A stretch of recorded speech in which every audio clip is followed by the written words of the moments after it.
जय हिंद। मैं हूं कुमार हिमेश और आज हम लोग पढ़ेंगे कि केंद्र सरकार ने एबाइड विथ मी नामक धुन को क्यों बीटिंग द रिट्रीट के प्रोग्राम से बाहर कर दिया है।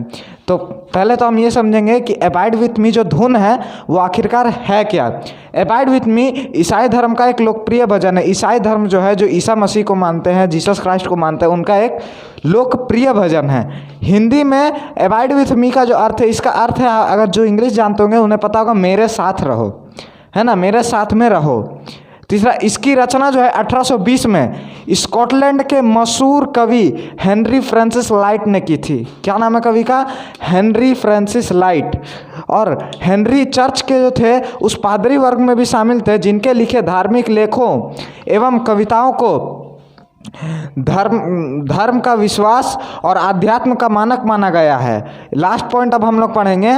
इस भजन का पहली बार प्रकाशन 1847 ईस्वी में हुआ, जब इसके लेखक लाइट की मृत्यु हो गई। इस भजन का जब प्रकाशन होना था, ये भजन बन तो गया था लेकिन इसका प्रकाशन नहीं हो पाया था। इस भजन को कब बनाया गया, इसकी भी एक स्टोरी है कि जब हेनरी फ्रांसिस लाइट अपने ऑफिस में बैठे थे तब खबर आती कि उनका एक मित्र जो है वो काफ़ी बीमार है।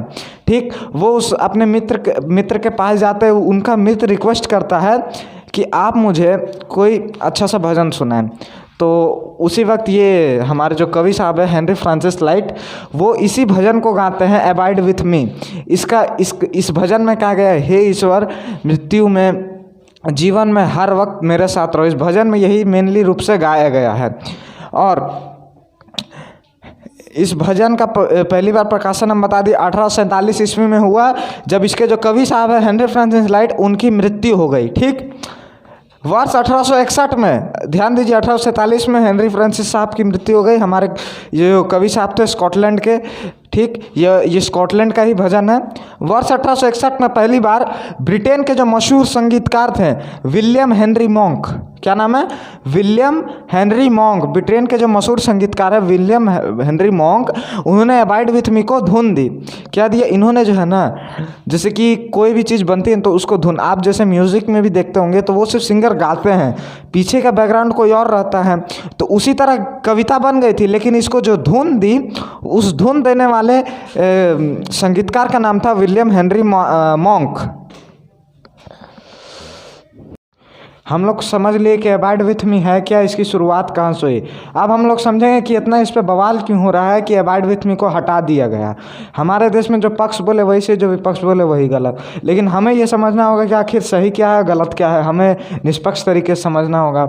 पहला मिथ क्या बताया जा रहा है कि माना जाता है एबाइड विथ मी जो गणतंत्र दिवस समारोह में 1950 में ही शामिल कर दिया गया था। ये जो एबाइड विथ मी धुन आप लोग जिसका नाम सुने, माना जाता है कि इसको 1950 के ही गणतंत्र दिवस समारोह में शामिल कर लिया गया था।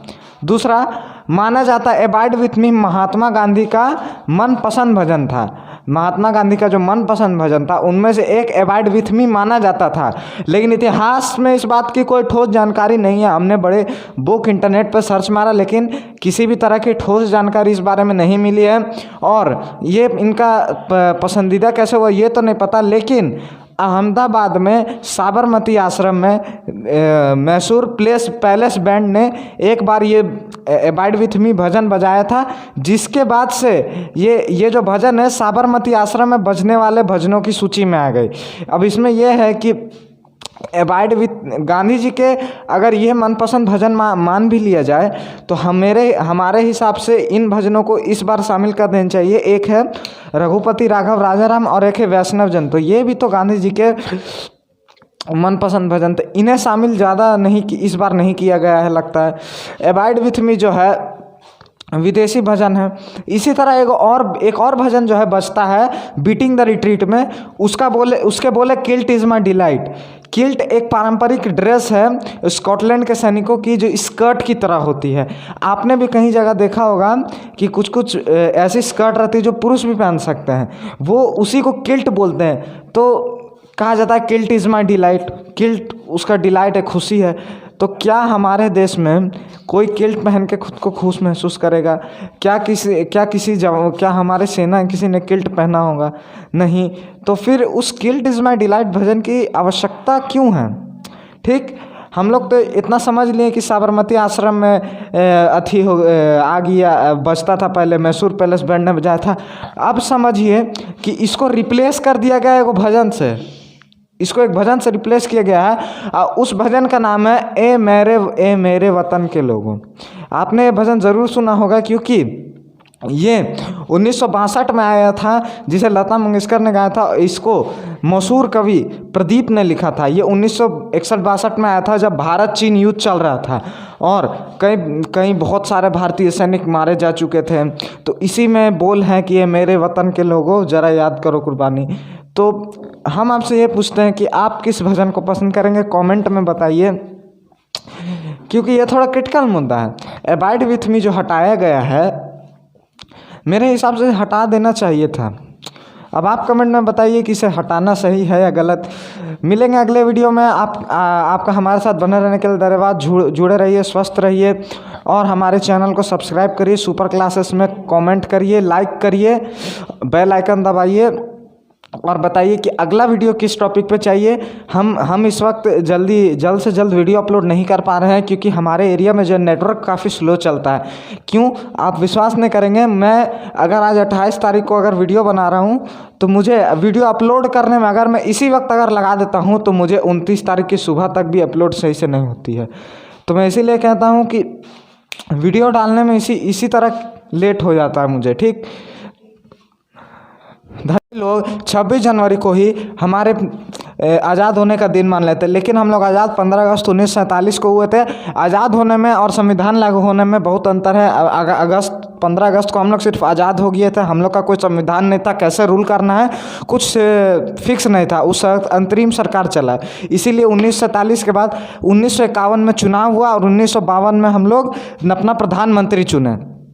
और ताज्जुब की बात देखिए, भारत आज़ाद हुआ, पाकिस्तान का हम कह सकते हैं कि जन्म हुआ है 14 अगस्त 1947 में, तो हम लोग पाकिस्तान का कह सकते हैं उसका जन्म हुआ है। इसीलिए और ये पाकिस्तान की इतिहास किताबों में यूरोप का इतिहास पढ़ा जाता है, क्योंकि पाकिस्तान का अपना तो कोई इतिहास है नहीं, है ना, क्योंकि इसका जन्म हुआ है। और गीता में हमारी आपकी बात तो हो सकती है कि गलत हो, लेकिन भगवान श्री कृष्ण ने गीता में जो कहा वो तो गलत हो नहीं सकती। उन्होंने कहा है कि जिसका जन्म हुआ है उसको मरना है। अब आप जानिए सकते हैं पाकिस्तान को मरबे करना, लास्ट में यहाँ भारत में विलय होगा। एक और चीज़ बता देते हैं कि भारत का खोज वास्को डिगामा में नहीं किया था। वास्को डिगामा ने किया ही नहीं था, इसने भारत पहुँचने वाले रास्ते की खोज की थी 1490 में। तो कैसे कह सकते हैं कि वास्को डिगामा ने भारत का खोज किया? उसने भारत आने वाले रास्ते की खोज की थी, ना कि भारत की।